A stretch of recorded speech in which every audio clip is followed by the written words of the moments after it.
Danielle Smith is saying that Ottawa is consistently overreaching. And she says they're finally telling the federal government no more, essentially, butt out, pushing Ottawa back, she says, into its own lane.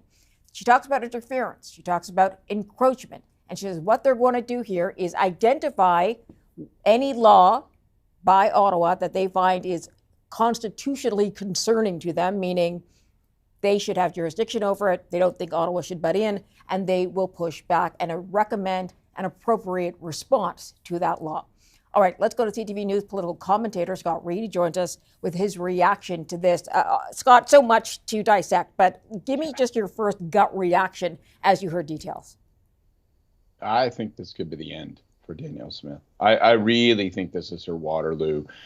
We watched this press conference. You could see that it was plain as mud what they were trying to brief people on. There was a lack of clarity with respect to how this would actually work in a practical sense. There was a reluctance. I would say a clear reluctance on the part of the Justice Minister and on the part of the Premier to acknowledge that once a resolution was passed in the legislature, which can be passed easily because she has a majority government, that rewriting of not just provincial law, but federal law would be entirely at the discretion of the provincial cabinet. She was pressed heavily on that. They finally more or less conceded that that was the case. But look, I think this is a guarantee of confusion, confrontation. And if there's one thing that business, and let's talk about Alberta, we're talking about business, we're talking about the energy sector, we're talking about a number of major business voices. There's one thing that business dislikes above all else. It's confusion and confrontation, and this literally makes it the law of the land. This literally institutionalizes confrontation and confusion. Yeah, and it's far-reaching. It's wide open. As I mentioned, she's talking about a number of different initiatives that involve Ottawa and could affect how healthcare money gets doled out, daycare money gets doled out, how resources move forward. So just to explain to viewers a little bit more about what the process is and how it was finally explained, a resolution will go before the Assembly saying, we think, Ottawa is intruding on this particular jurisdiction that is our own, and we're going to ask them to back off, and we want you to rubber stamp that this is unconstitutional, basically. Then it'll go to the cabinet, which is what you were talking about, Scott, and the cabinet gets to decide how they're going to deal with it, in what way they're going to deal with it, which provincial laws they're going to rewrite to deal with it, how they're going to direct school boards or other healthcare facilities in the province on dealing with it. And we're not sure if they'll have any recourse if they don't want to deal with it the way the province says. Okay, another thing about this piece of legislation is it'll be retroactive, meaning they can take law that has been in place for years and say, we don't like it anymore, we're not going to enforce it. And I guess we expect Bill 69 to be the first there. Yeah, look, it's incoherent. It's bad law. It's bad policy. And most importantly, if you're Danielle Smith, I think it's bad politics. And I just don't think that people, even in Alberta, are going to say, this makes rational sense. Of course you want an Alberta first argument if you're the Premier of Alberta. Jason Kenney spent years lunching on that. It goes back generations to Premier Lougheed.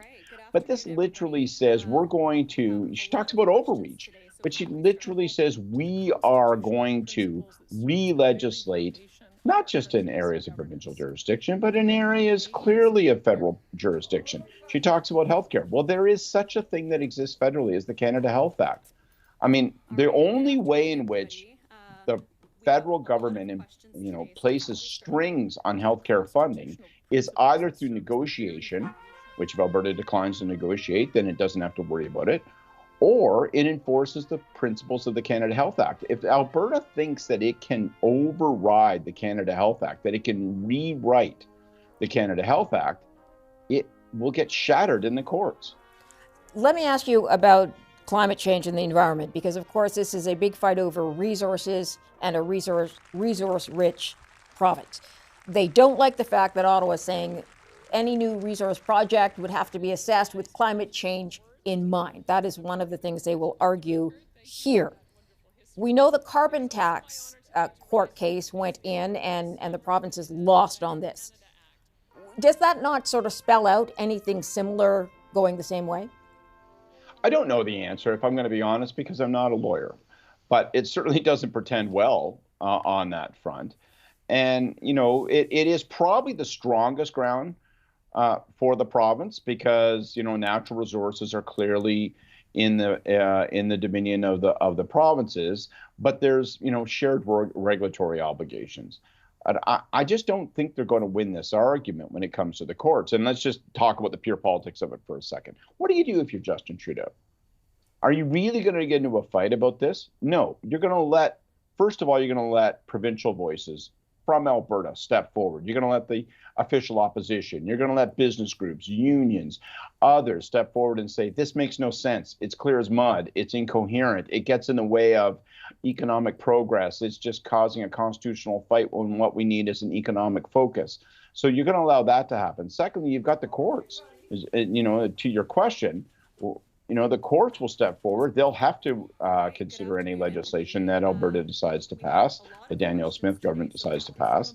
So there's all of that. And I look at all of it and I say, is there any real prospect that this is going to play in a sensible fashion? Is there any real way this will be the law of the land 3, 4, 5 years from now? I think no. And I'm not even convinced the politics of it work. It's usually great politics for provinces, particularly Western provinces, to stand up to Ottawa. But she kept citing Saskatchewan. Well, Saskatchewan, it put forward a kind of weak as tea Saskatchewan First Act. It doesn't do this. It does not say we are going to take it under our own discretion to rewrite areas of federal legislation. It just doesn't. So when she makes the comparison to Saskatchewan, it's an inexact comparison. When she says the federal government is overreaching, I think, frankly, it's pretty obvious it's the provincial government that's overreaching.